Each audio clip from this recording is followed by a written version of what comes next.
Hello my dolly dearies and welcome to another video. So today we're moving on and doing the next doll in our yandere simulator series. It is now time for Asu Rito, the sports rival, or something like that, the sporty outdoorsy one. I've also got slightly new hair, so all of my profile pictures will be updating, so be ready for that change. Anyways, without further ado, let's get on with the video. For this doll, we're going to be using this Ever After High as a base. I am so bad with their names, I don't remember any of them. But she's got really nice hair, which is the hair I actually ended up stealing and putting on Mini-Me, so I had to re-record the intro. But she's also got a bit of a screwed up hand, so we're gonna have to fix that. But first of all, let's take all of the bands out of her hair, unbraid it, and take it down so we can salvage it, and then snatch it for my weave.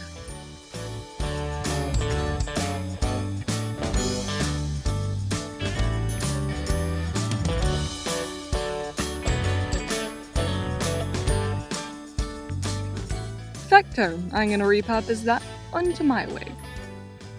But now that that's done, we can take our needle nose pliers and scrape all of the hair from the inside of her head. It was very tough for this doll, so I ended up cutting open the back of her head. And boy, there was a lot of gunk. But now that that's done, we can go and remove all of her face paint with acetone. Now that we've got our clean slate, we can get to working.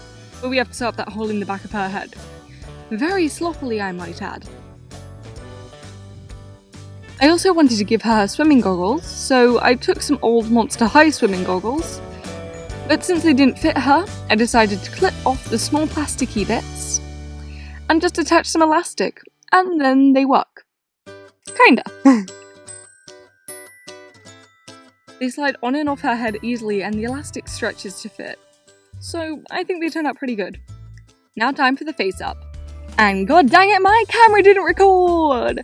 Why do you do this to me, camera? But now that I've got a new camera, I'm hoping that it'll work.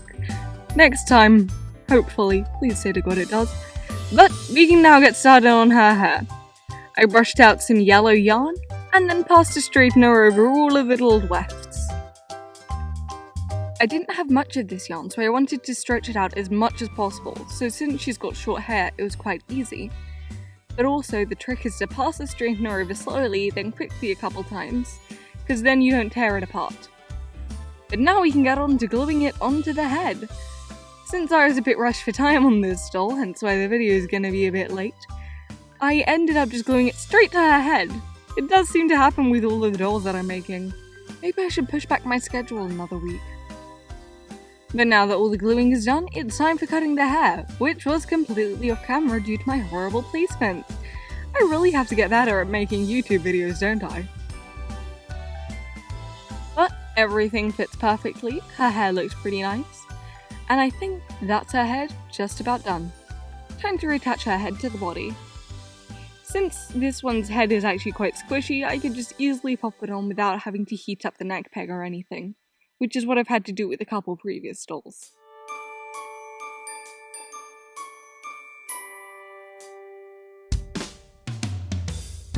But now we've got to fix that shoddy broken hand. So let's have a go. To do this, I'm gonna have to pull off the hand and just go in with epoxy and hope for the best. I'm really bad enough at drawing hands, so how will sculpting them go? Not good. And with the leftover epoxy, I split it amongst two and decided to use it to give her slightly larger chesticles, because it seems as the rivals go along, they do just get progressively larger chesticles.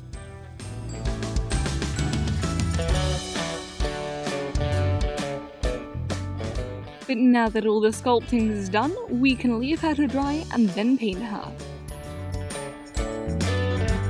And my camera really hates me at this point because it also forgot to record the painting.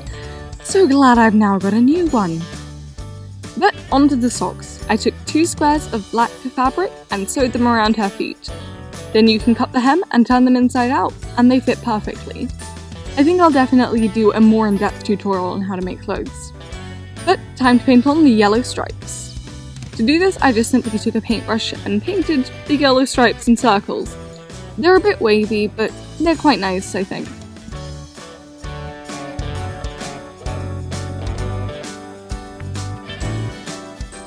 Looking pretty swanky.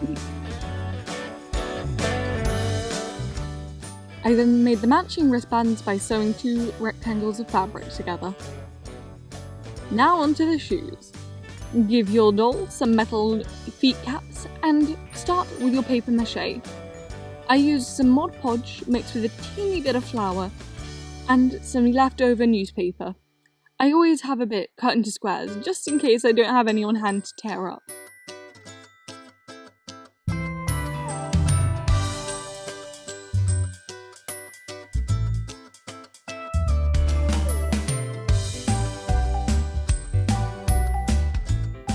Now that the shoes are all done and dried, we can get to adding epoxy and sculpting them.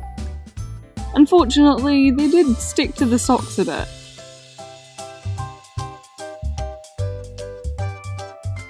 Take your 2-part epoxy sculpt and mix them together.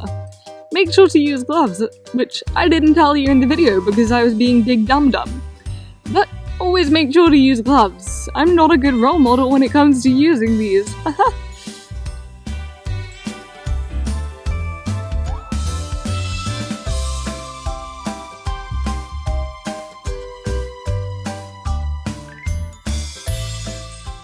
And then I completely forgot to record when I made the clothes. Please just go and check out another video on how to make them. But with that, we're done.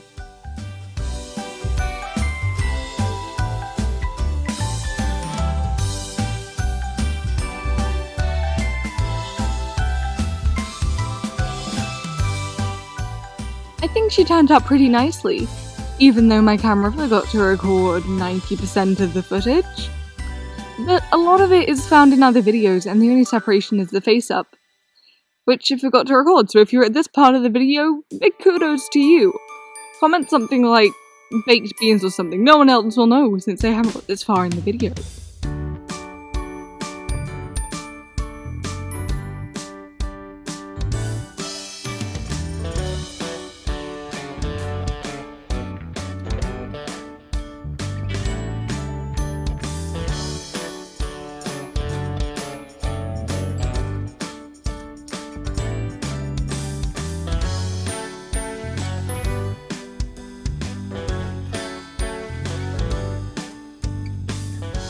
But anyways, thank you for watching. I'm pretty happy with how she turned out, even if you didn't see 80% of the progress. But thank you for tuning in. If you're new, please consider dropping a like and subscribing. But anyways, I shall see my dolly dearies in the next video. Bye!